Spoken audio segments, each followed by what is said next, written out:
public is fixated on the wrong threat vector. Legacy media directs attention skyward, to the launch-on warning posture of hypersonic missiles. They amplify contracts like the Leonardo DRS Infrared Payload Award for the Space Development Agency, framing it as the centerpiece of an emerging, impenetrable missile shield. This is not analysis.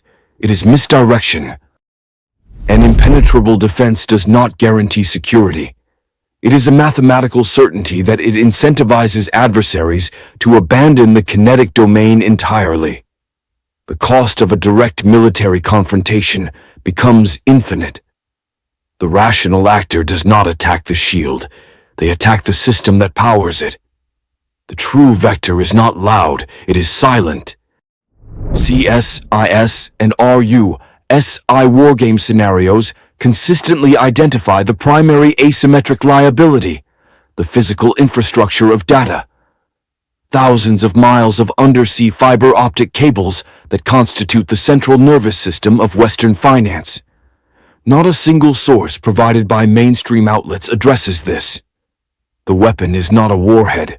It is a pair of deep-sea shears on an unmanned submersible. The attack is not a launch. It is a cut.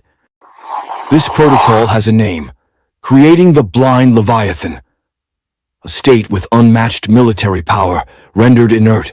Its missile shields cannot target what they cannot see. Its markets cannot price risk without data.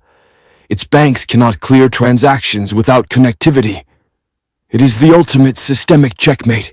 A superpower with $1 trillion military, paralyzed by silence, and pushed into an immediate, irreversible solvency crisis. The motive is not conquest. It is a mathematical calculation of liability. An adversary initiating a conventional, kinetic war is underwriting a guaranteed solvency crisis for itself. Every tank, every missile, every soldier deployed represents a direct drawdown on national treasury and political capital. Analysts at CSIS document this blueprint with Russia. The kinetic cost of a prolonged conflict created a severe domestic liability. An unpopular war becomes a self-inflicted wound, draining the state and forcing a pivot. This is the new strategic doctrine. If direct conflict guarantees your own bankruptcy, you don't engage. You find another vector.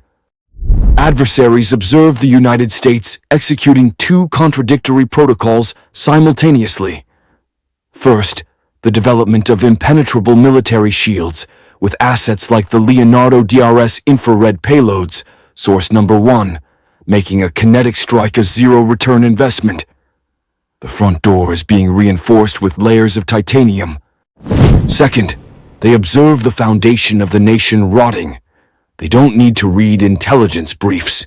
They read public reports about systemic liabilities like the affordable housing crisis, source number 3, and formal warnings from 157-year-old banks that the US dollar is overvalued, source number 4.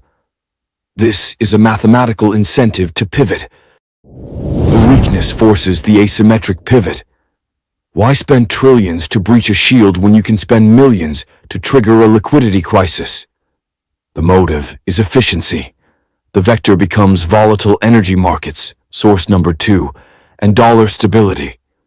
The goal is no longer to defeat an army, but to force a national margin call. The economics of lethality have inverted. The Royal United Services Institute, RUSI, documents the new calculus. A $5 million main battle tank is now a systemic liability against a $500 drone. This is not a tactical anomaly. It is a permanent strategic shift. We are witnessing the democratization of violence, where the capability to liquidate high-value state assets is no longer a state monopoly, but is commercially available. This mathematical certainty makes large-scale kinetic conflict a game of diminishing returns. It forces adversaries to pivot from the battlefield to the balance sheet, bypassing the impenetrable shield to strike the fragile economy. The blueprint is being refined not in conventional war rooms, but in the systemic chaos of designated gray zones. While defense contractors like Leonardo DRS focus on erecting impenetrable kinetic shields, source number 1, the actual conflict is staged elsewhere. RUSI analysts identify these hotspots, from South Africa to critical nodes in developed nations like Canada, as proxy laboratories.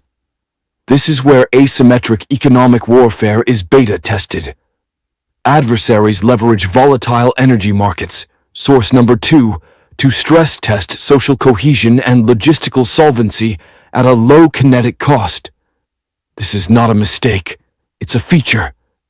Every manufactured energy crisis or supply chain disruption is data, collected to model the precise pressure required to trigger a systemic liquidity failure in a more complex target.